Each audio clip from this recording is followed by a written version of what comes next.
आखिर भारत ने युद्ध के दौरान क्यों दिए पाकिस्तान को 55 करोड़ रुपए? अगस्त 1947 में जब भारत आजाद हुआ तब ये कई रियासतों में बटा हुआ था। जूनागढ़ और हैदराबाद जैसी रियासतें पाकिस्तान के साथ जाना चाहती थी, लेकिन इनमें कश्मीर जैसी कुछ ऐसी रियासतें भी थी जो अपनी स्वतंत्र और अलग पहचान चाहती थी। ये ना तो भारत के साथ जाना चाहती थी और न ही पाकिस्तान के साथ। कश्मीर की अधिकतर आबादी मुस्लिम थी, लेकिन इसके राजा हरि सिंह हिंदू थे, जबकि कश्मीर की पॉलिटिकल पावर शेख अब्दुल्ला के हाथ में थी। शेख अब्दुल्ला एक सेकुलर स्टेट यानी धर्मनिरपेक्ष राज्य में विश्वास रखते थे, इसलिए वे ना तो भारत के साथ संधि कर रहे थे और न ही पाकिस्तान के साथ। आजाद होने के बाद भारत ने शेख अब्दुल्ला और हरि सिंह को मनाने की काफी कोशिश की, पर ये तमाम कोशिशें नाकाम रही। इसी बीच पाकिस्तान के कबायली लड़ाके और पाकिस्तानी फौज ने कश्मीर पर हमला कर दिया। घबराए हुए हरि सिंह भारत सरकार से मदद मांगते हैं। इस पर भारत सरकार उनकी मदद करने को तैयार हो जाती है, पर साथ में एक शर्त भी रखती है कि अगर वे भारत के विलय पत्र पर हस्ताक्षर करेंगे तभी भारतीय फौज उनकी मदद करेगी। हरि सिंह जल्दबाजी में विलय पत्र पर हस्ताक्षर कर देते हैं। अब विलय पत्र पर हस्ताक्षर होने के बाद दोनों देशों के बीच युद्ध शुरू हो जाता है, लेकिन इस युद्ध के दौरान भारत सरकार एक ऐसा फैसला करती है जिससे हर कोई हैरान रह जाता है। भारत सरकार घोषणा करती है कि वो पाकिस्तान को 55 करोड़ रुपए देगी, और जाहिर सी बात है कि अगर भारत सरकार ऐसे समय में पाकिस्तान को ये पैसे दे रही थी तो पाकिस्तान जरूर इन पैसों का इस्तेमाल युद्ध में ही करता, जो कि भारतीय सेना के लिए काफी मुश्किलें खड़ी कर सकता था। पर अब सवाल ये उठता है कि भारत सरकार ने युद्ध के दौरान आखिर इतना खतरनाक फैसला क्यों किया, और आखिर वो ऐसी कौन सी परिस्थितियां थी जिनके कारण पाकिस्तान ने आजाद होते ही भारत के खिलाफ युद्ध छेड़ दिया। चलिए जानते हैं इन सब सवालों का जवाब, और साथ ही ये भी जानते हैं कि आखिर क्यों माउंटबेटन और अंग्रेज सरकार को सरदार पटेल के सामने घुटने टेकने पड़े। 14 अगस्त 1947 की शाम जब माउंटबेटन पाकिस्तान के स्वतंत्रता समारोह में भाग लेकर वापस लौट रहे थे, तब उन्होंने अपने हवाई जहाज से देखा कि मध्य पंजाब में एक जगह जमीन से एक बहुत बड़ा काले धुएं का गुब्बार ऊपर की ओर उठ रहा था। माउंटबेटन को पहले तो कुछ समझ नहीं आता, लेकिन बाद में वे समझ जाते हैं कि धुएं का गुब्बार कुछ और नहीं बल्कि भारत पाकिस्तान के बंटवारे का एक निशान है। अगस्त 1947 में जब भारत और पाकिस्तान दोनों अलग हुए, तब लोगों को लगा कि ये बस कुछ ही समय की बात है और बाद में दोनों देश फिर से एक हो जाएंगे। लेकिन कौन जानता था कि जो दूरियां 1940 के दशक में पड़ी थी वो आज 7 दशक बाद भी वैसी की वैसी ही रहेगी। विभाजन के बाद लोगों के बीच की दूरियां इतनी बढ़ गई कि कल तक जो लोग एक दूसरे के साथ खाते पीते थे, आज वही एक दूसरे की जान के दुश्मन बन चुके थे।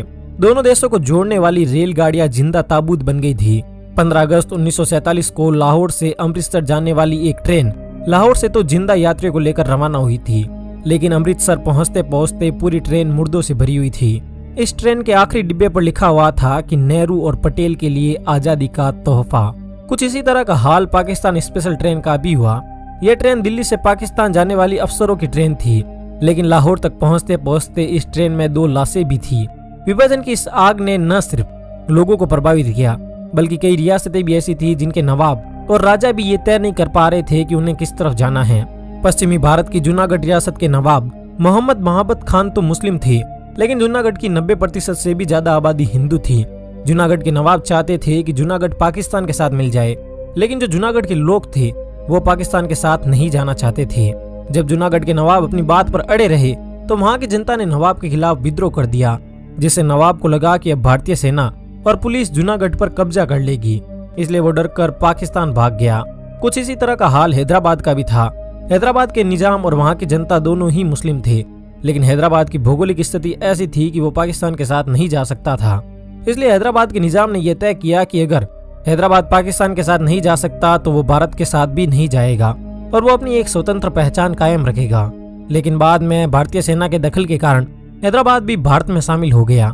निजाम ने भारतीय सेना की दखल का संयुक्त राष्ट्र में विरोध भी किया, लेकिन उसका कोई नतीजा नहीं निकला।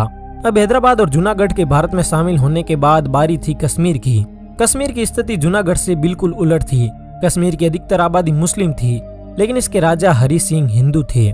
जनता के दबाव में आकर हरि सिंह पाकिस्तान के साथ जा सकते थे, लेकिन कश्मीर का जो पॉलिटिकल प्रोसेस था उसमें शेख अब्दुल्ला काफी अहम भूमिका निभाते थे। शेख अब्दुल्ला एक सेकुलर स्टेट यानी धर्मनिरपेक्ष राष्ट्र में विश्वास रखते थे, इसलिए वो पाकिस्तान के साथ नहीं जाना चाहते थे। शेख अब्दुल्ला, राजा हरि सिंह और कश्मीर की स्थिति के बारे में हम आपको वीडियो की शुरुआत में बता चुके हैं, इसलिए सीधा उस समय की बात करते हैं जब भारत और पाकिस्तान के बीच युद्ध छिड़ा। जब पाकिस्तान के कबायली लड़ाकों ने भारत के खिलाफ युद्ध छेड़ा तब पाकिस्तान ने भारत से 55 करोड़ रुपए मांगे। दरअसल जब भारत और पाकिस्तान के बीच बंटवारा हो रहा था तो उस दौरान रिजर्व बैंक में पड़े पैसों का भी बंटवारा हुआ। बंटवारे की शर्तों के मुताबिक ये तय किया गया कि जब भारत और पाकिस्तान अलग अलग होंगे तो भारत पाकिस्तान को 75 करोड़ रुपए देगा, लेकिन 20 करोड़ रुपए देने के बाद भारत 55 करोड़ रुपए देने से इनकार कर देता है। सरकार का कहना था कि जब हमारे खिलाफ युद्ध चल रहा है, हमारे लोगों के खिलाफ वहाँ पर अत्याचार हो रहे हैं, तो हम पाकिस्तान को 55 करोड़ रुपए कैसे दे सकते हैं। अगर हम पाकिस्तान को ये पैसे देते हैं तो पाकिस्तान इन पैसों का इस्तेमाल हमारे खिलाफ हथियार खरीदने में करेगा, इसलिए हम ये बचे हुए पैसे पाकिस्तान को युद्ध खत्म होने के बाद देंगे। अब ये बात जब महात्मा गांधी को पता चलती है तो वो भारत सरकार के इस फैसले का विरोध करते हैं और कहते हैं कि सरकार का ये फैसला नैतिकता के खिलाफ है। गांधी जी का मानना था कि अगर सरकार समझौते के पैसे नहीं देगी तो दोनों देशों के बीच रिश्ते और खराब होंगे। इसलिए गांधी जी सरकार से ये मांग करते हैं कि पाकिस्तान को उनके हिस्से के 55 करोड़ रुपए दे दिए जाए। साथ ही गांधी ये भी मांग करते हैं कि सरकार को दिल्ली में हो रहे सांप्रदायिक दंगों के खिलाफ जल्द से जल्द कोई कदम उठाना होगा। सरकार को दिल्ली में रहने वाले मुसलमानों को ये आश्वस्त करना होगा कि वे उनके घरों और मस्जिदों को उपद्रवियों से छुड़ा लेंगे। अब जब गांधी जी को ये लगने लगा कि सरकार उनकी मांगों पर कोई कदम नहीं उठा रही है तो 13 जनवरी 1948 को वे तकरीबन 12 बजे सरकार के खिलाफ आमरण अनशन पर बैठ जाते हैं। कुछ उग्रवादी हिंदू संगठन गांधी जी के इस अनशन का विरोध भी करते हैं। इन संगठनों का मानना था कि अगर पाकिस्तान में हिंदू और सिखों को मारा जा रहा है तो भारत में मुस्लिमों को क्यों छोड़ा जाए। दिल्ली में सांप्रदायिक तनाव के कारण कई मुसलमान अपना घर छोड़कर पुराने किले और हुमायूं के किले में रहने लगे। गांधी जी का मानना था कि अगर हम पाकिस्तान को 55 करोड़ रुपए नहीं देते हैं तो यह भारत पाक की द्विपक्षीय संधि का उल्लंघन होगा। गांधी जी के अनशन पर बैठने के ठीक 3 दिन बाद यानी 15 जनवरी 1948 को भारत सरकार पाकिस्तान को 55 करोड़ रुपए देने को तैयार हो जाती है और फिर इसके ठीक 3 दिन बाद सरकार सांप्रदायिक हिंसा को रोकने के लिए भी एक शांति समिति बनाती है और गांधी जी को आश्वासन देती है कि सरकार सांप्रदायिक हिंसा को रोकने का हर संभव प्रयास करेगी। गांधी जी जब अपनी इन 2 मांगों को लेकर अनशन पर बैठे थे तब नेहरू और पटेल उनसे सहमत नहीं थे।